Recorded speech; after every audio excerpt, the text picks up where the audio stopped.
What's up, everybody? Welcome back to our channel. I'm Grant. And I'm Gabby. And we are the G Team.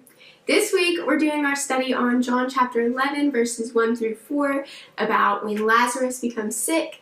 And this week's whole message is basically having hope when you feel hopeless. Yeah, and it's a really great study. I encourage you to read the whole story for yourself, but I'll go ahead and start reading for now. And just for the purposes of this devotion, we'll be in verses 1 through 4. So you can read along on your screen. Starting in verse 1. Now a certain man was sick, named Lazarus of Bethany, the town of Mary and her sister Martha. It was that Mary which anointed the Lord with ointment and wiped his feet with her hair, whose brother Lazarus was sick. Therefore his sister sent unto him, saying, Lord, behold, he who thou lovest is sick. When Jesus heard that, he said, This sickness is not unto death, but for the glory of God, that the Son of God might be glorified thereby. Now would be a good time to take the video, pause it, and pray, ask God to guide you through this devotion and let Him see what He wants you to. Alright, so just diving right into our first point. As it reads in the passage, Mary and Martha are the sisters of Lazarus, and they see him getting sick as this awful situation, as we would when our family members are sick, you know.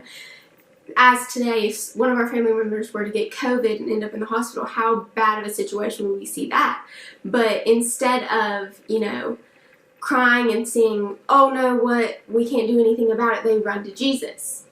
Yeah, and he acts as a comforter when they come to him. And there is a larger theme that we're kind of going to focus on for this devotion, the hope for the hopeless. Yeah. But I think it's important to note as well that he acts as a comforter.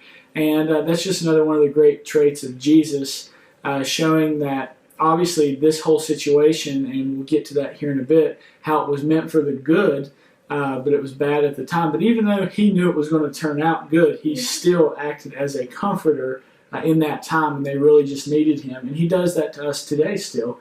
Anytime that we need him, he acts as a comforter. We just have to go to him in prayer. Yeah. And, them running to him and asking for his help, he tells them, this isn't to bring death, this is to bring glory to God. And especially right now in the world, what's happening, we see this as a bad situation. Oh, there's no good to come of it, and it's just so awful, the world's divided, all of these bad things. But really, it's because it's bringing glory to God in some way, which we might not see now, but there's a bigger picture that you always have to realize, okay, this is God's will, this is God's plan, and in some way, it's bringing glory to Him. Yeah, and we should really focus on that right now with our country.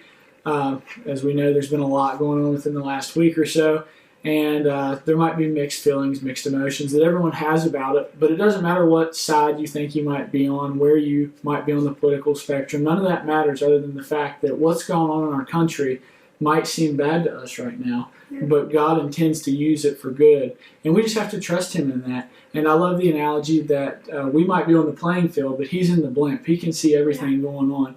And for us, we just see the short term because we do not have the ability to see the long term the way that God does. So for us, even though it seems bad, we just have to have hope, and we have to know that God means everything that's going on for good. Yeah, and that means always running to Him. Jesus is a comforter, and like Mary and Martha did, they asked for help. And in situations where we feel out of control and that everything just seems like it's falling to pieces, we run to God and we ask Him for help, but we also have to be conscious of the fact that it's probably part of His plan, and it is part of His plan. When asking Him for help and understanding that grows your relationship with Him, and it shows that you're relying on Him in this bad situation, and His plan will come out to be what He wants it to. Yeah, and just another point, this is kind of what I would call the climax of the story, the part that you kind of miss when you read it. You have to read on later, and we might do a study on it in the future, but if you read the whole story and get to the end of it, after Lazarus has been resurrected from the dead, which we know happens, and you go through this whole story, but the main point that we want to portray about this is the Roman officials and the politicians saw that Jesus was doing these things, and He amassed a great following because of it, especially when He raised Lazarus from the dead. And it was at this moment when they first mentioned that they must crucify Him.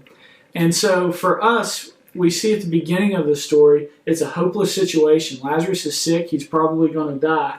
And by the end of the chapter, we see that it was this moment in Jesus' time on earth that really got the ball rolling, in essence, of them trying to crucify Jesus, which in turn gives us salvation in the future. And so it's a very long story in the scheme of time, but it comes together so shortly in the Bible. And we just have to have hope right now that the same thing will happen in our country. Whatever's going on in our country right now, the unrest and everything that we see, what you see on the news, what you hear about, we have to hope, and we know that God is going to use it for the good at some point, whether it be in our lives individually or our country as a whole. Yeah.